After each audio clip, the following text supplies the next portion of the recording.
Okay, it looks like we are good to go when you are, Elizabeth. Okie dokie. And yeah, we're already live on Facebook and YouTube and on channel 8. So yeah, whenever you're ready. Thank you. Welcome everyone to tonight's candidate forum.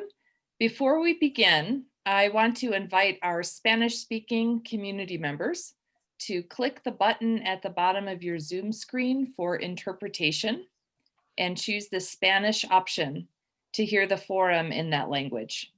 We will wait just a moment for our forum interpreter, Rosabel Rice, to translate what I've just said, switch over to the Spanish language channel, and then we'll begin.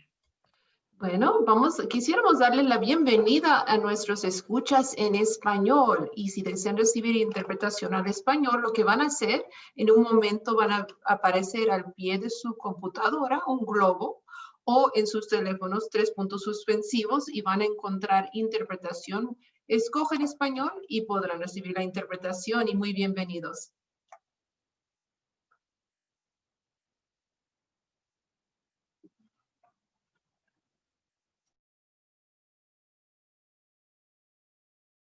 We're good to go.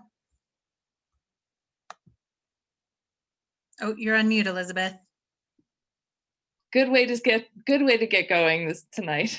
Thanks, Mandy. Welcome to the Colorado State Senate District 18 Candidate Forum, sponsored by the League of Women Voters of Boulder County. My name is Elizabeth Crow.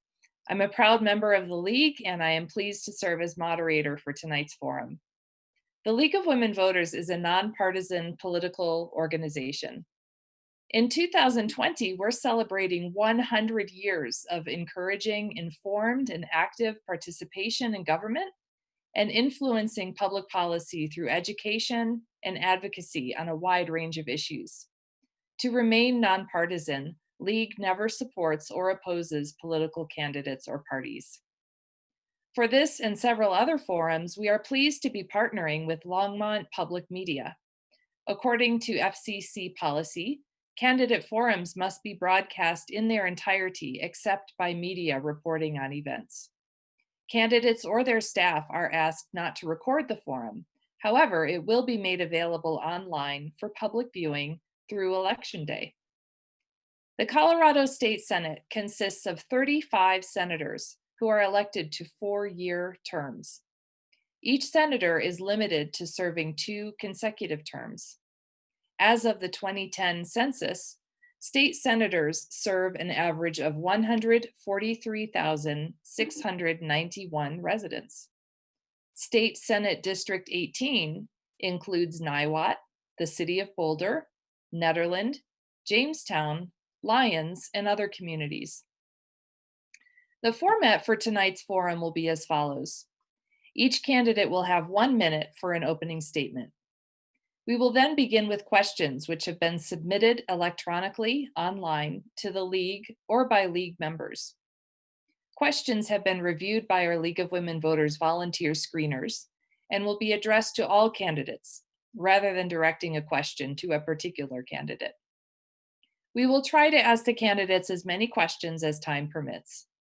Each candidate will have up to 1 minute or 90 seconds to answer the question. And as the moderator, I will announce the time allowed to answer the questions, and our timekeeper will help you stay on track. Tonight's forum participants include, in ballot order, Steve Fenberg, Democrat, and Peg Cage, Republican. Let's start with opening statements, beginning with you, candidate Fenberg. You have 1 minute. Great. Well, thank you to the League for hosting this. It seems like everything about this election is abnormal. So doing candidate forums and making sure that there are ways for folks to engage in this way is incredibly helpful. You know, I guess what I would say is it's been the hardest thing I've ever done in my life, but also the biggest honor of my life to be able to serve in the Colorado Senate. I got elected in 2016, and then in 2018, I was proud to be supported by my colleagues to become the Senate Majority Leader. And the work we have done over the last several years, I think is transformative. We have made huge strides when it comes to climate and energy.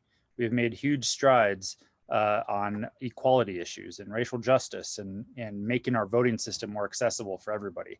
And I can't wait to continue that work to make even more progress on the things that so many of us care about in Boulder County. And that's what I'm looking forward to doing over the next 4 years. Thank you. And Candidate Cage, you're next. Thank you very much for hosting this to the League of Women Voters. It's always been a part of the process to go through these forums, and I've never been in one. I've helped to get other candidates there as the chairman of Boulder County Republicans and as the president of Longmont Republican Women. I've always been a leader trying to lead people to get into the election process, the process of getting their own representatives in government. And this time I was asked because the ballot place was empty, and we don't want to leave it empty. We have to have a good fight, right, Steve? So I am running to represent Senate District 18 in the state Senate, and I would like to listen to you. I'd love to have your vote, and I'd love to get your support. Thank you. Thanks, both of you. Now we will begin with the questions segment of the forum. Again, I will let you know ahead of time whether you have 1 minute or up to 90 seconds to answer the question. And please keep an eye on our timekeeper, who will give you that signal at 15 seconds and stop. If you are mid-sentence when your time is up, please feel free to just finish that sentence, and then we'll move on to the next candidate. For the first question, we will start with Candidate Cage, and the question is this: there are many COVID impacts on our state, which result in economic challenges for 2021 and beyond. What are some of your top funding priorities given these challenges? And you will have 1 minute to answer that question. By funding priorities, I assume that you mean the money that the state should be giving people. I think that the federal grants that were given to Colorado should go to businesses and help people open their businesses. I think that the regulations and the onerous stipulation, the onerous mandates that have been put on business owners and making them shut their businesses down is just something that I would fight to lift, and let people decide how much risk they want to take, if they want to open their businesses up, or if they want to go and attend meetings or go to a restaurant or to a business, and how close they want to be to people. And I think onerous government that would get in there and tell us how to live our lives like this. Thank you. Candidate Fenberg. Thanks. We are seeing devastating impacts on our economy and our state budget because of this crisis. And it started as a healthcare crisis. I think it's very quickly morphed into an economic crisis for so many folks. And so I think what we choose to prioritize with funding is an important question. In the end, we are not going to have a healthy state budget. And we didn't have one, frankly, before. And we are definitely not having one now. We are looking at billions of dollars of cuts. So in terms of priorities, I would say it has to be providing basic support for our healthcare system so that we are getting through this from a healthcare perspective, but then also K-12 education and basic government services that we absolutely need to be, unfortunately, filling the hole that we've had before this crisis, but has only gotten deeper now. And then I also think we need to make sure we are investing resources into economic support for families and for the small businesses that are suffering. And without additional support, likely are going to have to shut their doors, and that has a domino effect on our economy. So those are the 3 areas that I would prioritize. Thank you. For the next question, and I'm thinking we'll just go ahead, Mandy, and do a minute and a half, 90 seconds for each of these questions. You don't have to use all the time if you don't want to, but feel free. The next question is, and we'll start with candidate Fenberg. District 18 covers a wide variety of land uses, including farms and ranches. What is your position on the reintroduction of gray wolves into Colorado, which may very well migrate into your district? It was very beneficial to Yellowstone National Park. Does that outweigh the potential loss of livestock? So that's a good question. The reintroduction of wolves, I'm guessing most folks know, but it is on the ballot as a ballot question this year. I support it. I'm not going to say that I know every detail about it. I probably know a lot more about some of the other ballot measures than this one, but I support it. I mean, I think it's important because the ecosystem in Colorado is not only important to our economy, but it's important to our way of life. And I think there's a way to do it where we are keeping tabs on it and making sure that the reintroduction goes well. And a lot of scientists and public lands managers and folks that I've talked to that I trust feel confident that we can do this in a way that doesn't have major economic impacts for folks who use the land for ranching and for farming and things like that. So I support it. This is, frankly, we are going to have wolves come into Colorado anyways. We've seen them already. And so I think if it's going to happen, it should be done by folks who really understand how to keep an ecosystem healthy and can watch it and can study it over time so that it's done right. Thank you. And Candidate Cage. I absolutely am opposed to this measure. I think it is a misnomer to say that we are reintroducing wolves, because this type of wolf has never lived in Colorado before. And we do have wolves, but they are being managed by the people who are already here, and they are not a new challenge. They are a challenge that they're able to live with. In other states where they have been introduced, it's been devastating. There's a film called Wolves in Government Clothing, and it just shows how devastating this is. The people had to build cage boxes for their children to wait for the school bus in, because children were being eaten and their livestock. It showed a whole hill full of sheep that had just been killed because it was fun for the wolves to go in and kill all of the sheep.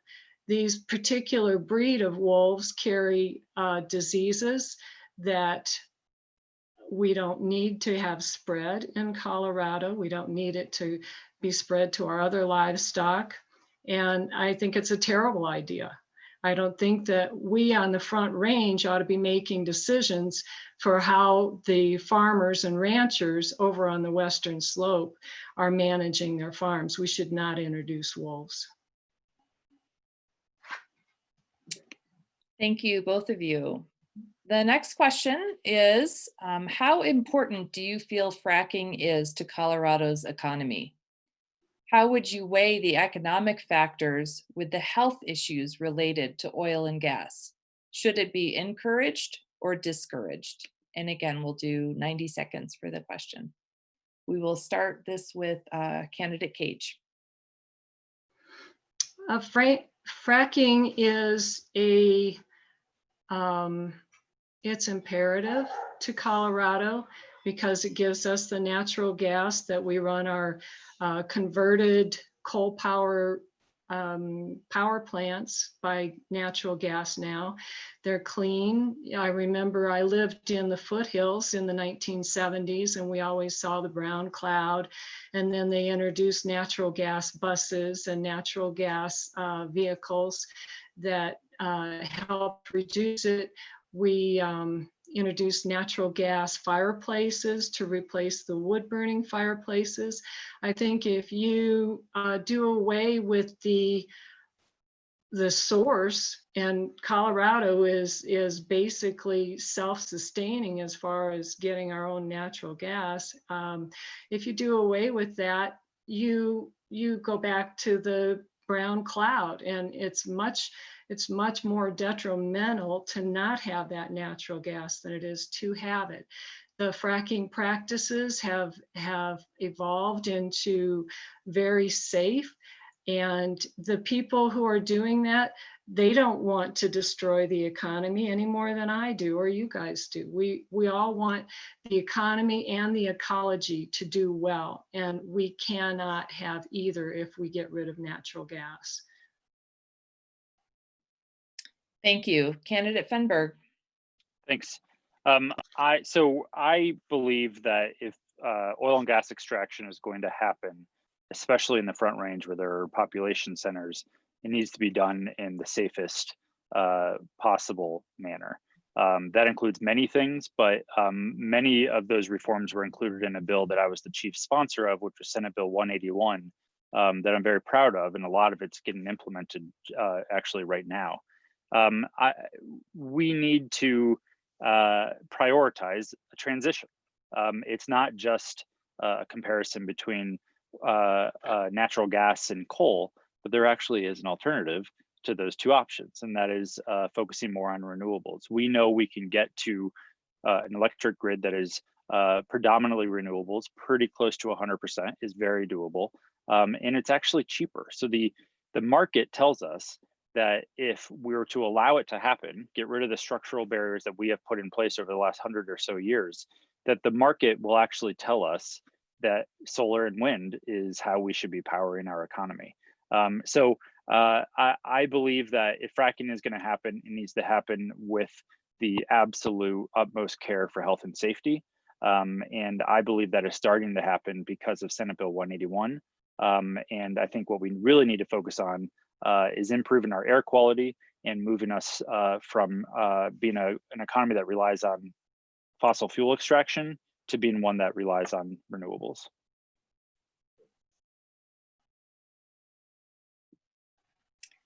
Thank you both. The next question will start with you, Candidate Fenberg, and we are addressing the position itself of a state senator with this question. It is, describe what you feel is the most important role of a state senator when it comes to supporting teachers and our public education system. Well, I think the most important role of the state senator for education and teachers is funding, and that's not to say there aren't other roles for the legislature, but a lot of the impact on teachers in our education system, a lot of those decisions are made at a local level. So I support everything that we can do as a state to ensure that school districts have the resources they need to, for one thing, compensate teachers better. My wife is a teacher, so I know firsthand how poorly that they sometimes are paid. But we need to be doing more as a state to ensure that it's a profession that grows, and that it's something that gets the respect that it deserves. And by that, I mean we need to make sure we are not having onerous accountability programs. We are not having onerous testing that maybe doesn't actually result in better classrooms. And instead, at a state level, focus on removing the structural barriers, frankly, that have created a situation where we grossly underfund public schools. And so I think the most important thing that I can do as a legislator is ensure that we are bringing in additional revenue in whatever way we possibly can, and dedicating that towards K-12 education so that the local districts can support their teachers better than they're able to right now. Thank you. Candidate Cage, same question. I agree that that would be our responsibility to make sure that the money set aside for education would go to education. I'd like to see a switch from the emphasis being on administrators and school districts to being on the child, and that however we can get the child the best education, that would be how we proceed. I like the idea of removing a lot of the onerous regulations that Stephen mentioned. And I would like to see innovation come from the parents. The parents, it's their kids. They need to take responsibility for how their children are educated. I'd love to see more charter schools. I'd like to see school credit being allowed for things like 4-H and going to the county fair and showing and raising livestock and doing research, science projects through 4-H and through the county fair, and other institutions would naturally pop up if they were allowed, if the children were followed by the money and the parents were able to decide what kind of an education they wanted their specific children to get. Thank you. Mhm. Next question, we'll start with you, candidate Cage. And the question is, if elected as senator, how would you ensure to represent the interests of all District 18 residents, regardless of political party affiliation? I love District 18. I've lived here since 1970, and we've got a great population. We've got very highly educated people and strong servant heart people and good hard workers. We've started 3 businesses here, and I don't think that there's a problem with the people so much in having political divide as there is the politicians. And I think if I'm elected, it will be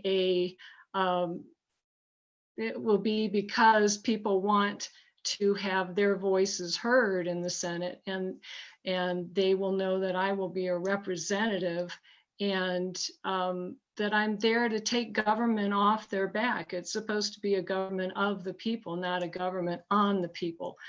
And I think that people would appreciate me as a senator. Thank you. And candidate Fenberg, same question. Thanks. I obviously Boulder, the city of Boulder, Senate District 18 at least, is probably safe to say a leaning Democratic district. But I absolutely feel like I do everything I possibly can to be an accessible representative. I think one of the most important things is getting out of the Capitol building, even when it is not convenient, and making sure that there are opportunities for folks to engage with me in my office. So I do town halls regularly throughout the session. I do some that are more large scale, like big events. And then I do others that are more like a coffee or at a brewery where you can just sort of pull up a chair and stay for as long or as little as you'd like. And so I do everything I can to make it accessible so that different types of people, whether you work or whether you're retired or you're young, that you have a way to get in touch with my office. I also work a lot with constituents on actual bills, and I think some of the best bills that I've passed are ones that came from constituents to me. And I encourage folks to do that, to be part of the process rather than just electing someone and then, hearing back from them 4 years later on if they want to reelect them. So I think the most important thing is to be transparent, inclusive, and accessible. And then, if you truly do that, it doesn't matter what political party that constituent is from, but it's more about the issues and what we can do through the legislature to improve their lives. Thank you. The next question, moving to reactions about some specific state legislation. In this past legislative session, the House passed HB 20-1081, which would provide multilingual voting ballots to counties with more than 2,000 people, or 2.5% of the population that is not fluent in English. Would you support this bill if it is reintroduced in the Senate in 2021? And candidate Fenberg, we'll start with you. Great. I do support the bill. I supported the bill before. I believe that was one of the bills that kind of got caught up in right when the pandemic was happening. But I expect it'll probably be reintroduced, and I would support it. I think it's important. We probably have the most accessible and most secure election system in the entire country, and I think we should be very proud of it. But that doesn't mean we can just sit back and be okay with what it is. We always need to improve it to be able to increase access to folks. So if you are eligible to vote, that you absolutely have the ability to vote. And one of those is by making sure that the election system, which can be very complicated for a lot of people, is as accessible as possible to folks who may not speak English as their first language. So I think this is important. I think this is a very basic service that we should provide. And it can be done in a way that's cost effective. Maybe we don't mail the ballots out in multiple languages to everybody, but we start with making sure they're available at the polling site and then taking it from there. But I think it's important to make our election system, the foundation of our democracy, absolutely as accessible to everybody who's eligible. Thank you. And Candidate Cage. That's a tough one. I believe that America's main language should be English. And while I welcome immigrants and people who would like to partake in the process of electing their representatives, I think that if you come to America and you want to partake of that, you should take with the national language, which is English. And I don't know if they ever passed that, but I know it's been on the ballot many times to make it the official language. I agree that everything that is on the ballot should be accessible to everyone to learn about it. I love that the League of Women Voters has their interpretations and recommendations, and I know the Democrat Party and the Republican Party have their recommendations. I don't think it's the role of government to change the balloting. I think we need to keep the balloting as safe as possible. I totally disagree that we have a safe and secure. Well, we may have safe and secure, but we don't have election integrity, which means that only people who are eligible to vote and are voting, and we don't have that.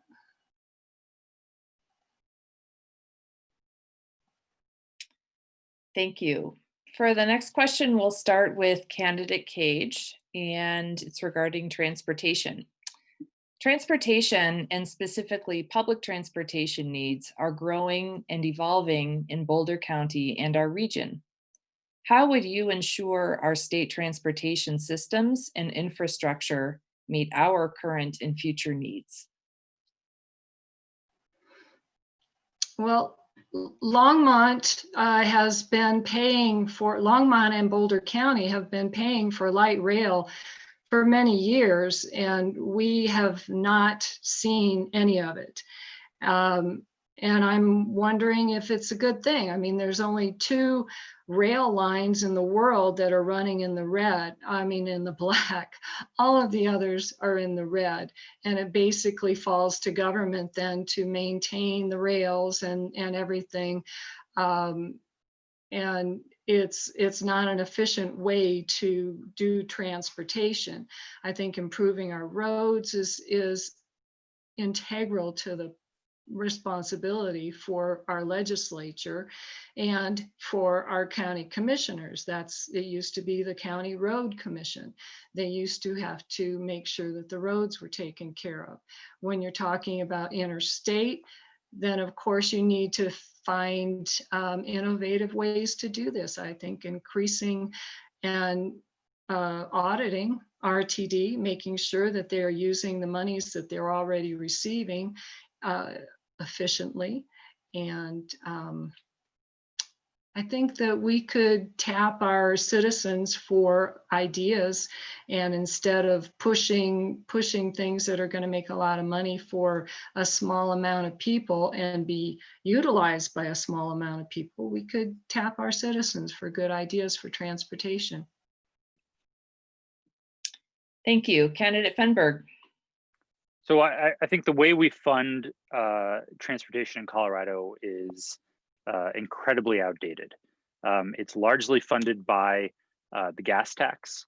And as cars get more efficient and use less gas, that means we're going to have less money for transportation. It also means the more people that drive electric vehicles, they're not paying into the fund that that is the main fund for transportation funding in Colorado.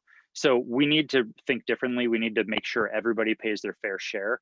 Everybody who uses the road should pay the fair share that they should put in to have a 21st century transportation system. That means probably charging EV drivers a little bit more than they currently pay for their registration fees. And it means if you potentially increasing the gas tax, which we haven't done in a very long time. And so it's actually lost value because of inflation. So we need to have a comprehensive, I hope, bipartisan agreement out of the legislature on how we are going to fund transportation, because we have a huge glut of needs and not nearly enough revenue coming in. And I agree with Ms. Cage about RTD. I think there needs to be more accountability there. I will note, though, that is the funding for RTD does not come through the legislature or the general fund. We fund CDOT, and that's where we can make a big difference in terms of long-term comprehensive funding. Thank you. For the next question, we'll start with candidate Fenberg. And it is, in your own words, what does the term racial equity mean to you? If elected, how would you work to ensure all Black and Latino Coloradans and other people of color are treated equitably? Well, I think racial equity to me means that everybody, no matter their race or their background or ethnicity, have a fair shot at opportunity that everybody else has, and that they are not discriminated against in a structural manner by society or by the government. And I don't think we are there yet by any means. I think we have a long ways to go to have true racial equity in Colorado. And I think there are many things we need to do. We need to look at what are the structural pieces that we actually have control over, that we can start moving in the right direction. I think we did a lot for this when we passed Senate Bill 217, which is the police accountability bill, just a few months ago. And that was actually very much bipartisan. Almost every single member of the state Senate voted for it. And so I think law enforcement is a big part of it. I think there's a lot of inequities when it comes to housing and housing policy and who has access to affordable and accessible housing. And so I think we, in order to address it better, we need to look at all of the different sectors that impact someone's life and make sure we are proactively breaking down the structural barriers that perpetuate racism in our system. Thank you. Candidate Cage? Racial equity to me is a made up social justice term, and I go back to the Constitution of the United States, where we are all created equal, and our government is to represent all people equally. And any program that acknowledges one color, race, religion over another is not constitutional. We have a great variety of people, and it's a delightful thing to have all of these people working together. And when we have people who are trying to get more from government than others because of the color of their skin, or you know, it's just not right. I'm sorry.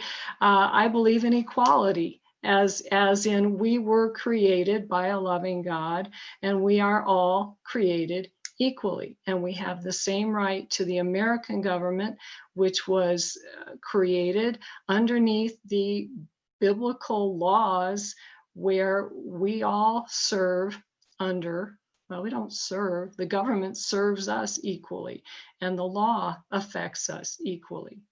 That's what I believe. Thank you. The next question will start with candidate Cage. And it is, what do you consider to be a fair state tax system? What changes might you want to make or support to ensure a fair and equitable tax system if elected? I love Colorado's flat tax, and I think that that's very fair. It's been low and reasonable. When we do our taxes, it's complicated at the federal level. We get done with that and we can just figure out the Colorado tax very easily. So I think adding complications, making it a progressive tax is a very bad idea. Did I answer the question? That was the question, yes. Okay. Candidate Fenberg, you're next. Thanks. This is probably maybe not a big surprise, but somewhere one of the areas that Peg and I are very much going to disagree on. I think a flat tax is not good. I think it disproportionately impacts lower income folks, and people on the higher income side of things are not, frankly, paying their fair share. And so I would support moving over to a progressive tax. Although that is illegal under the state constitution because of the Taxpayer Bill of Rights. And that is one of the areas of Tabor that I think is most damaging to our state. I also think we should increase taxes. I'm not afraid to say that. I think we don't have nearly enough funding for the population that we have right now. And so I would support something, a policy that increases taxes, especially on those that are much wealthier, and potentially reduces taxes for those who are lower income. And there's different ways to do that than just simply having a different tax rate. But I also think we need to decouple from the federal tax code. We largely mirror what happens federally. So when Donald Trump passes a tax cut, that means Colorado passes a tax cut. And so I think we need to make changes so that we have a more fair and more accessible and a tax system that makes sense for Colorado, not something that is at the whims of Congress in Washington, D.C. Thank you. Next question, we'll start with Candidate Fenberg. The question is, please share your perspectives on guns and gun safety. Would you support policies to help ensure safe and secure storage of firearms? So yes, I do support that policy and then some. I think we should have a 72-hour at least waiting period before someone can purchase a firearm. I think we should improve our background checks that we do for gun purchases. I think I support licensing gun shops. I think there's so much more we can do and we should do. Frankly, this is turned into such a political debate, and it's often left versus right. It's really about mental health also. This is an issue where the fact that someone who's unstable can walk into a gun shop and walk out with a gun, potentially hurt others, but definitely hurt themselves, I think is a tragedy, and it's preventable. And we absolutely should be doing a whole lot more to protect our communities and to keep people safe, especially those who are struggling with mental illness. And there's a whole lot more we have to do on mental illness and mental health as a state as well. But that's obviously a little bit of a different topic. But I support having more regulations and more common sense laws that protect people and protect our communities. Thank you. And Candidate Cage, same question. No, I would not support, of course, a law that makes it harder for a person to get to their gun when they need to defend themselves. We see cities crying out to defund the police. I'm sorry, it is my responsibility to protect my family. If somebody's trying to get in my home, they're going to be sorry. And I am not going to appreciate government regulations that'll make it harder for me to get my gun.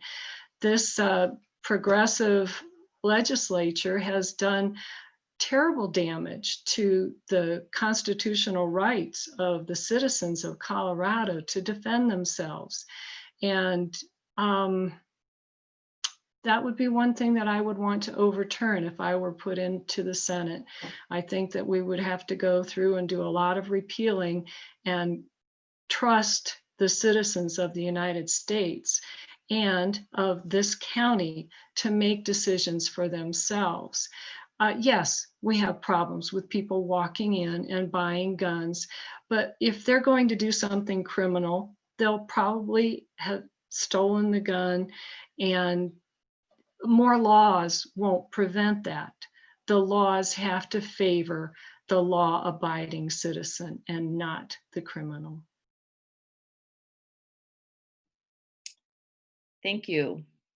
For the next question, we'll start with candidate Cage. Colorado is again experiencing extreme wildfires, drought conditions, and other impacts attributed to climate change. What would you do as senator to address this so our future generations do not increasingly experience these problems?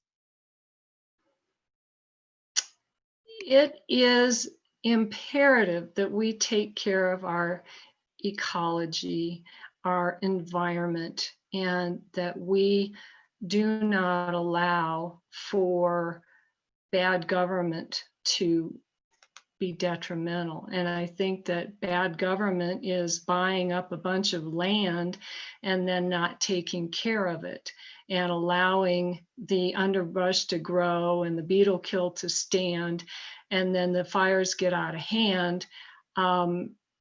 There's some answering that the state needs to do to the people of Colorado.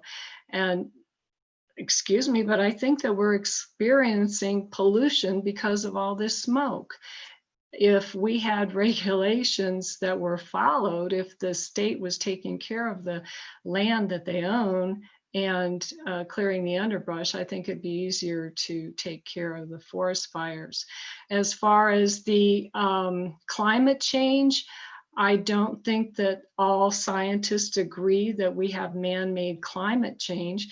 I've been really happy with this year. We've gotten quite a bit of rain, and I think the climate is changing. I don't think it's people.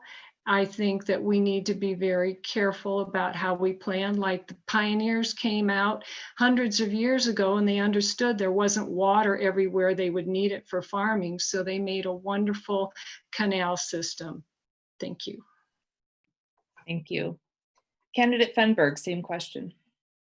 I do believe in climate change. I believe it is exacerbating the wildfires and making things much worse when it comes to a lot of the natural weather events that we would see anyways, but they're worse now because of climate.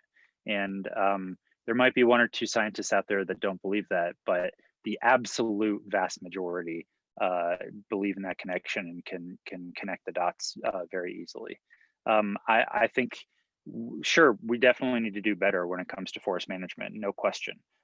We need resources to do that, and we are starving our state, and we can barely keep public schools open for more than 4 days a week in most districts. So we definitely don't have the money to do the proper amount of forest management that we probably should be doing.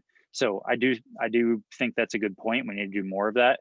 But I also think in the end, we need to also fund response to when there are fires. And we absolutely need to do our part to bring in our emissions down, because that is in the end what is actually making these fires so much worse. And that's a global problem, but that doesn't mean we should wash our hands of it and say there's nothing we can do.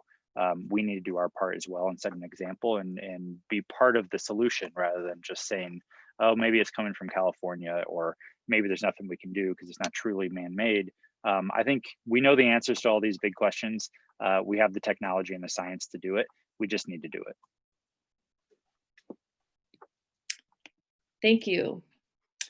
So for our final question this evening, before closing statements, we will start with candidate Fenberg. And the question is, please share your strategy to promote and secure more affordable housing for our region and state. How can we ensure housing for people with a wide range of incomes? It's a great question. It's obviously something that's that's a big deal for Boulder County, but I would say it's a big deal almost everywhere in Colorado these days. There are several things we can do. I mean, we are a very much a local control state. So a lot of it is a result of zoning and different policies on a county and sometimes a city level. But what we can do as a state is make sure that there is funding available for those cities and counties that have this need and are willing to build much more affordable housing. That's one thing that we can do. And again, that comes back to our fiscal situation as a state. And we've made big strides on this actually. The last couple of years, we have put quite a bit of money into affordable housing. I would say it's maybe a little more than a drop in the bucket, but it's not nearly what we should be doing to solve this crisis. But I also think we need to do a whole lot more when it comes to homeless outreach and providing basic safety net services for folks who are not just looking for a slightly more affordable place, but who don't have a place. We need to do a lot more for those communities as well. And then I also think there's maybe a role for the state to play to incentivize communities to have more pro-housing policies at their local level and work collaboratively with them. The other thing is we need to promote regional solutions to this problem. This can't just be a city by city thing, because we know that if one city is not affordable, it just moves people to another community and so on. So we need to think holistically, not just city by city. Thank you. Well, those were the questions for this evening. Thank you both for your answers. Would you like me to answer that Oh, one? I'm so sorry. I'm so sorry. I was jumping ahead. Yes, please Okay. go ahead, candidate Cage. To me, affordable housing is a house that someone can afford. And I don't believe that it's up to the government to decide who gets housing, and it's not up to the government to take from one person in order to give to another person. Government is force. We need it to be forced because we need laws enforced. But we do not need government to come in and take from somebody else's pocket to give to me, and vice versa. If the regulations were lifted, yes, there are a lot of regulations at the local level, and I haven't studied the state level so much, but it is impossible to be a homeowner if you don't have $1,000 a month. Who's got $1,000 a month to spend on rent when they're trying to just get started?